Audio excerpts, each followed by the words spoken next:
D&D rocks. Digimon rocks. D&D rocks. എന്താച്ചാ please അച്ഛാ ഒന്ന് പോട്ടെ അച്ഛാ.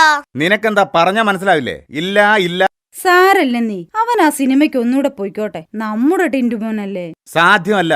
ഒരു സിനിമ ഒരു തവണ കണ്ടാ മതി. അച്ഛൻ പേടിക്കണ്ട, സിനിമ ടൗണിന്ന് മാറി ഇപ്പൊ റീഗൽ ടാക്കീസിലാ കളിക്കുന്നത്. പകുതി ചാർജേ ഉള്ളൂ. ആ കാരണം കൊള്ളാം. എന്നാലും വേണ്ട. നിനക്ക് കഴിഞ്ഞ കണക്ക് പരീക്ഷയ്ക്ക് എത്രയാ മാർക്ക് കിട്ടിയത്? അത് ആദ്യം മോൻ കണക്ക് പരീക്ഷ പാസ്സാവ്, എന്നിട്ടാവാം സിനിമ. അല്ല, നാളെയല്ലേ നിനക്ക് കണക്കിന്റെ ക്ലാസ് ടെസ്റ്റ്?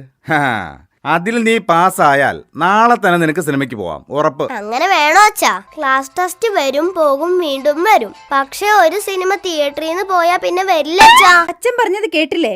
നീ ക്ലാസ് ടെസ്റ്റിൽ കണക്ക് പരീക്ഷയ്ക്ക് പാസ്സായ നിനക്ക് തീർച്ചയായും സിനിമയ്ക്ക് പോവാം. പക്ഷേ എനിക്കത്ര ഉറപ്പ് പോരാ. മോനെ, ക്ലാസ് ടെസ്റ്റ് ഒക്കെ കഴിഞ്ഞോ? ആ കഴിഞ്ഞമ്മേ. അങ്ങനെ ഈ ടൈമിൽ എല്ലാ ടെസ്റ്റും കഴിഞ്ഞല്ലോ, സന്തോഷായില്ലേ? എന്ത് സന്തോഷം! എല്ലാ ടെസ്റ്റും കഴിഞ്ഞെന്ന് വിചാരിച്ച് ഞാൻ സന്തോഷിച്ചു വരികയായിരുന്നു.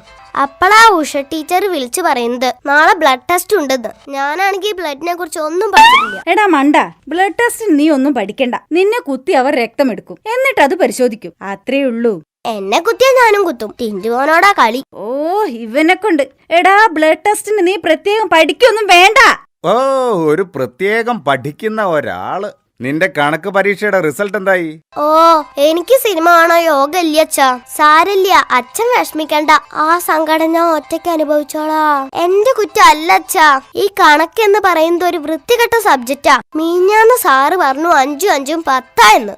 ഇന്നലെ അതേ സാറ് തന്നെയാ പറയുന്നത് 7 3 10 എന്ന്. ഇന്നാ സാറ് വീണ്ടും പറയാ 8 2 10 എന്ന്. എനിക്ക് അങ്ങോട്ട് ചൊറിഞ്ഞു വന്നതാ.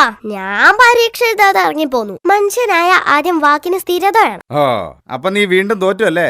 എടാ വിവരദോഷി, അത് കണക്കിന്റെ കുറ്റമോ കണക്ക് മാഷിന്റെ കുഴപ്പമോ അല്ല. ആ പറഞ്ഞത് ശരി തന്നെയാ. എന്തൊക്കെ ആയാലും അച്ഛാ, എനിക്ക് വലുതായ ഒരു കണക്ക് മാഷ് ആവാനാ ആഗ്രഹം.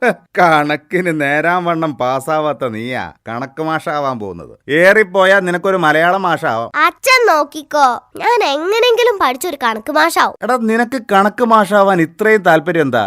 ഇംഗ്ലീഷ് മാഷോ മലയാളം മാഷോ ആയ ദിവസം 1 മണിക്കൂറെങ്കിലും വായ കീറി ക്ലാസ് എടുക്കണം. കണക്ക് മാഷായ ക്ലാസ്സിൽ വരും, ഒരു കണക്കിട്ട് തരും, പിന്നെ ഒറ്റ ഉറക്കം. എന്തു സുഖം!